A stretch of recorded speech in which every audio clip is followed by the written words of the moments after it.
glad to see you. I think I can see you. So why am I squinting? Well, sometimes you have to squint to get a focus on something so you can see better. You know, faith is kind of like that. Sometimes in order to trust God, we have to focus and take a closer look, especially since we can't actually see God. So let's take a closer look at that. That's what our theme is about all this month and actually throughout the entire summer. So I'm so excited to learn about what faith is. So let's learn together what faith is. So faith is trusting in what you can't see because of what you can see. So let's say that together. Faith is trusting in what you can't see because of what you can see. So what we're going to do is we're going to start off this month by taking a closer look at people in the Bible who chose faith. People like Abraham and Noah and King David in the Old Testament. They were asked to do things incredibly hard. They didn't know why or how it would end. But they did it by trusting God and by having, you guessed it, faith. So after our brand new song, let's take a look at how they focused on faith in the Bible.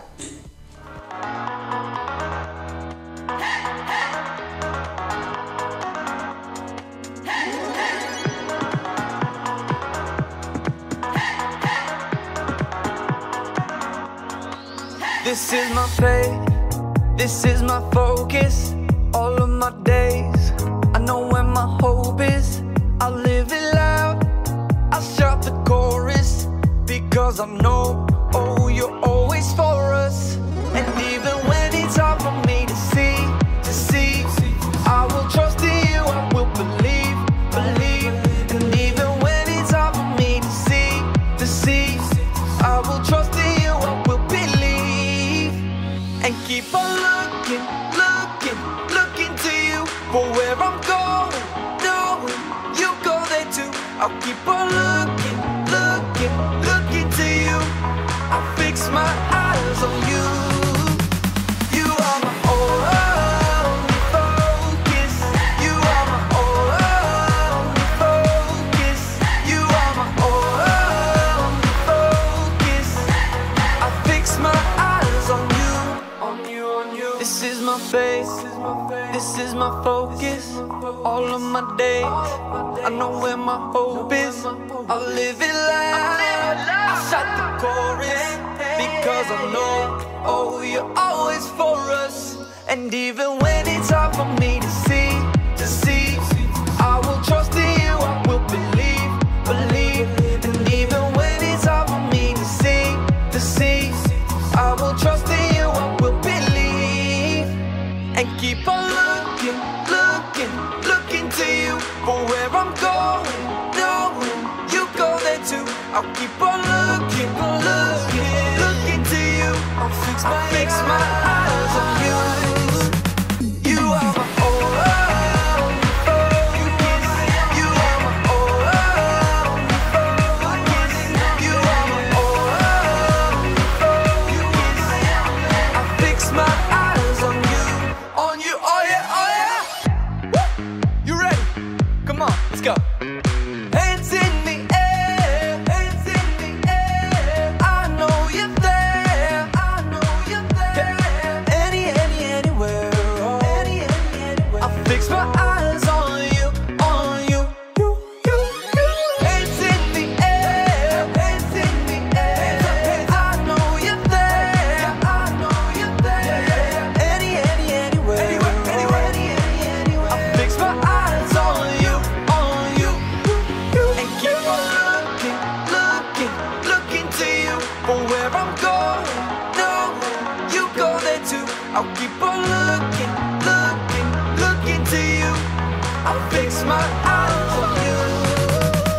You are my only, you are my only focus. You are my only focus. I fix my eyes on you.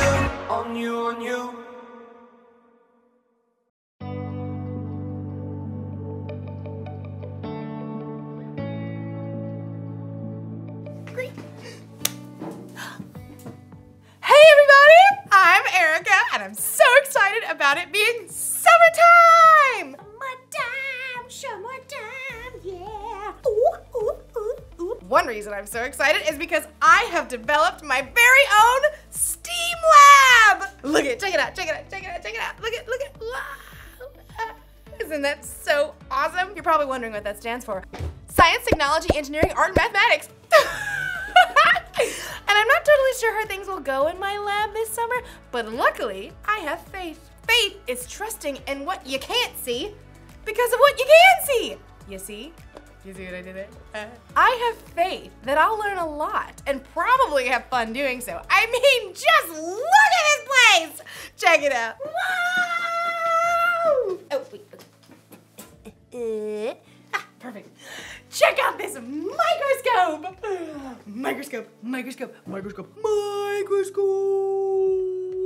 I've always been amazed how microscopes can let you see things that you normally can't see. Take hair, for instance. Ow. Ah, look at that one. See, it looks like a thin line. Mine's kind of curly. You can't see it, can you?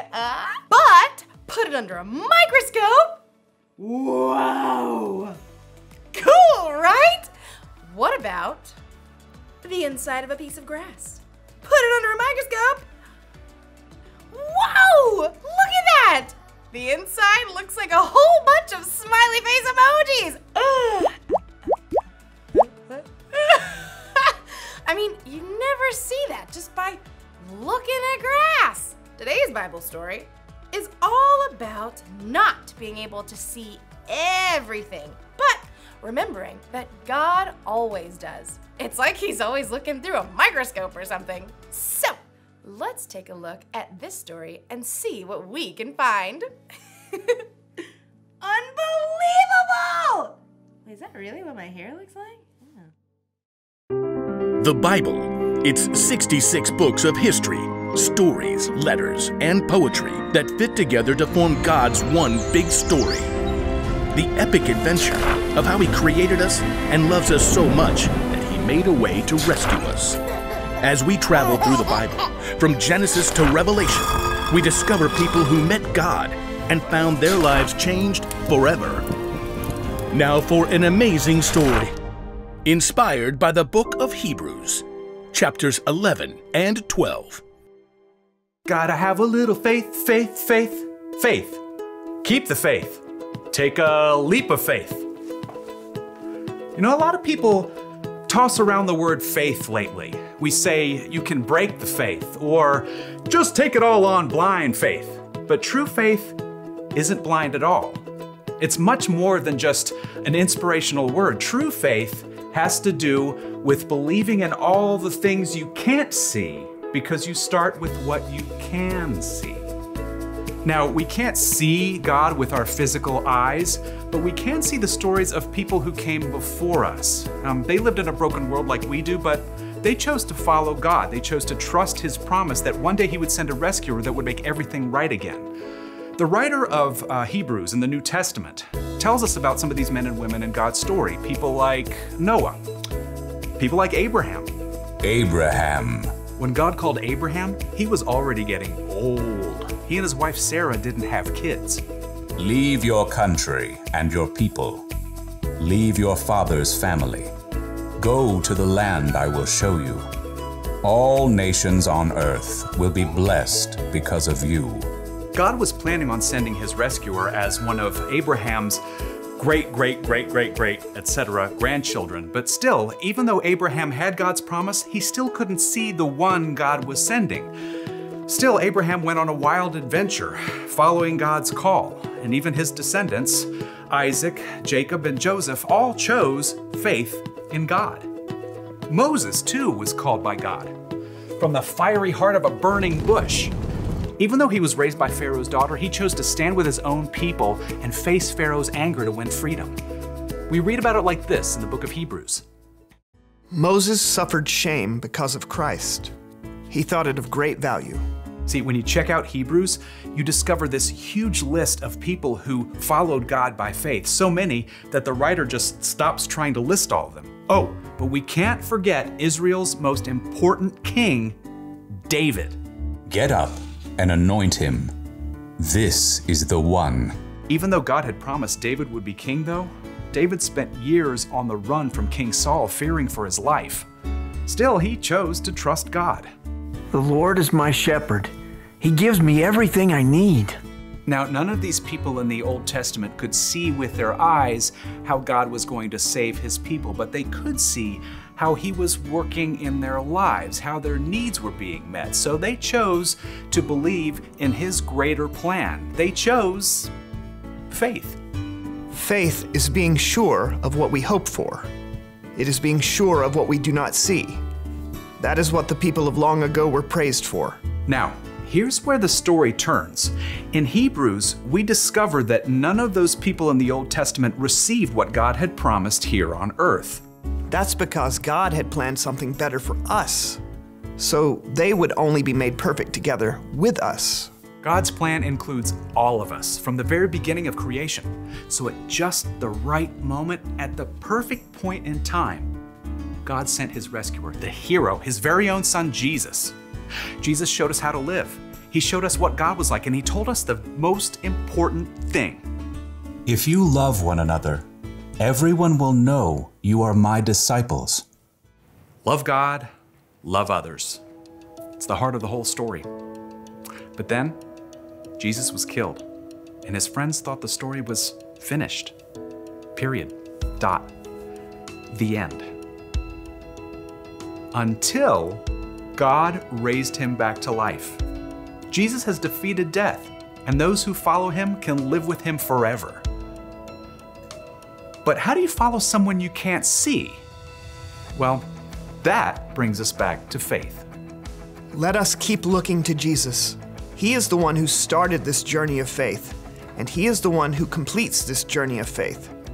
He paid no attention to the shame of the cross. He suffered there because of the joy he was looking forward to. So think about him. Then you won't lose hope. The early believers, Peter and John and other followers of Jesus, had seen him teach and heal. They saw him after God raised him to life. But after Jesus returned to heaven, the believers continued to live by faith.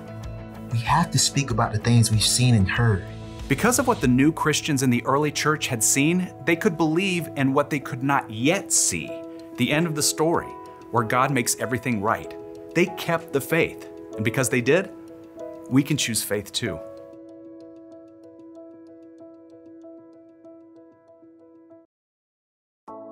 Woo! Take a look at this one. Any guesses on what that is? It's the inside of a carnation stem.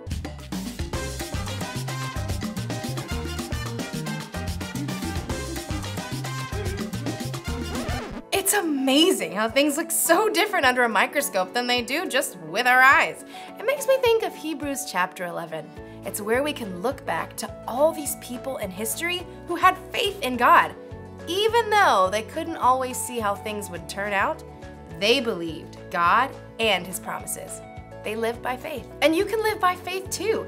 In fact, having faith in Jesus and what he did for you on the cross is what makes it possible for you to have a relationship with God. Relationship status update. Even though we can't see Jesus in person, we can still have faith in him because we can see how he's worked in the lives of the people who've come before us. That's the one thing to remember today.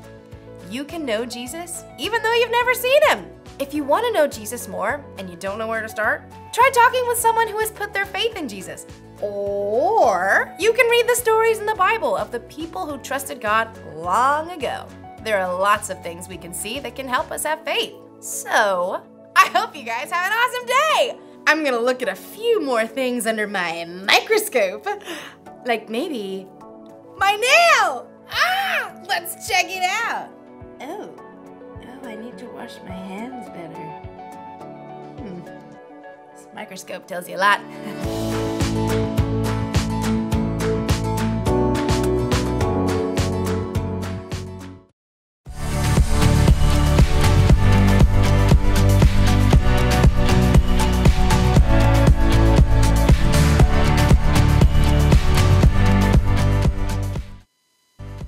Welcome back. What a great story and reminder that was for the beginning of our month.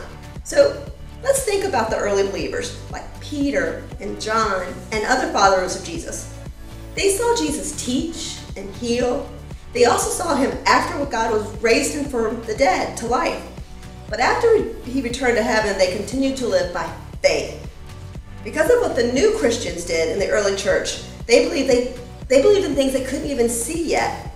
The end of the story, where God will make everything right. They kept the faith, and because they did, each of us can choose faith too. Because the bottom line is, you can know Jesus even though you've never seen him. That kind of reminds us of our memory verse that we're going to work on this month. Our memory verse reminds us what faith is all about, and by trusting God even when we can't see him. It's in Hebrews 11:1. Faith is being sure of what we hope for. It is being sure of what we do not see. So let me say that again. Faith is being sure of what we hope for. It is being sure of what we do not see. So what does that mean? Well, it means that when we know he has worked hard in others' lives, you can see how he can work in your life too. That's faith. So let's say our prayer. Dear God, thank you for all the examples we have in the Bible of people who put their faith in you. It is so cool to read about Abraham, Moses, and David, and the people who followed Jesus when he was alive on earth. Not to mention the faithful people we know today. All of these people chose to have faith in you. Even though they couldn't always see your bigger plan. Please help each of us trust Jesus even though we can't see him. We love you and ask these things in Jesus' name, amen. So, let's keep focusing on Jesus together as we continue. There's so many cool things, there's surprises this month coming, so make sure you check every week for the video. All right, see you guys later.